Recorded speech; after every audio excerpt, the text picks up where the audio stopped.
Hello, psychology students. Today we're going to talk about reading journal articles. A journal article is an article written by the actual researchers. So, unlike reading a summary of that research, maybe that's in the newspaper or maybe that's in a book, this is when you get the chance to actually hear about the research from the researchers themselves. The value of that is that you get a lot more details.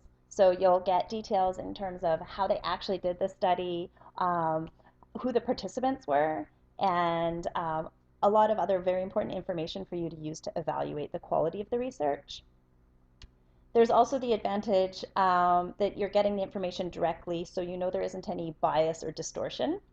So sometimes a researcher will do research and it gets reported in the news and that information gets summarized again, and then somebody writes a blog post about it. And in the end, it's almost like broken telephone. The message can get skewed a little bit. So it's really important to be able to read the original journal source. Um, However, reading a journal is a lot more difficult than just reading a popular source. So allow a lot more time to read a journal article. So your time budget for this project should include a lot more time reading than you may expect. So I'm showing you an article that actually I'm reading right now for my own research. And I'll show you I have all kinds of highlighting and notes. So I need to digest this over a prolonged amount of time as well, like staple things to it.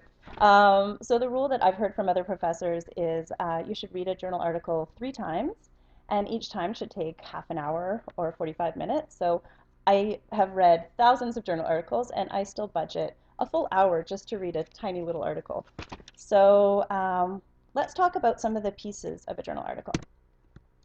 So a journal article includes an abstract, introduction section, methods section, results section, and discussion section. Rather than talking about it, let's actually look at one. So here is a journal article on lying. And when you open it up, you can see the basic important information. Here's the name of the journal, its cognition, the title, and the authors. But some of the pieces that you might not know about yet are the abstract. So the abstract is a one-paragraph summary of the study. So you can think of it as a little condensed paragraph that goes through the most important parts of the study. So this is great to breeze through when you're trying to figure out if the study's relevant and if you'd like to read it. So you can think of it as like a sneak preview before you watch a movie. However, just reading the article, or sorry, just reading the abstract is not enough. So a lot of students think they can get away with just reading the abstract and using that in their paper, but just reading the abstract will not give you sufficient information to write about the study. Similar, it's like watching a preview and saying you've seen the movie. It's not enough. So you need to go on, if you find it's relevant, to the next section, which is the introduction. So the introduction includes a context for the research. So the researchers go through and they talk about all the research that's been done on that topic. So in this case, lying. So the researchers will go through different theories on lying, maybe other research that's been done on lying, research that's been done on lying in some other country and culture, maybe historic perspectives on lying. So all of that will be included in the introduction to give a bit of context to the idea. And then when you get to the very bottom of that introduction section, it gets more specific and it will talk about the study. So they'll talk about all the research relating to lying, and then they'll say specifically, this is what we were going to study to do with lying. So when you're looking to identify the hypothesis, you look to that last paragraph, approximately, last paragraph of the introduction. The next section is the methods section. The methods section consists of the who, what, where, when, how of the study.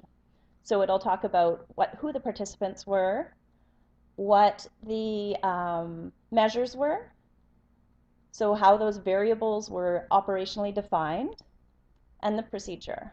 So this is the best part of the study for criticizing and critiquing. So you may look at the participants and say, why did they only test 12-year-old boys? Or you may look at the measures and think, that's not a very good measure of intelligence. I don't know why they're using that measure of intelligence. So you can go through and see whether or not you like the measures and assess it that way.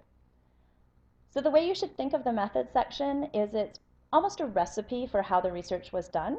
So it includes all of the details so that someone else would be able to replicate it. The next section might be the most intimidating. It's the results section. And it's intimidating because it often includes statistics, it might have graphs.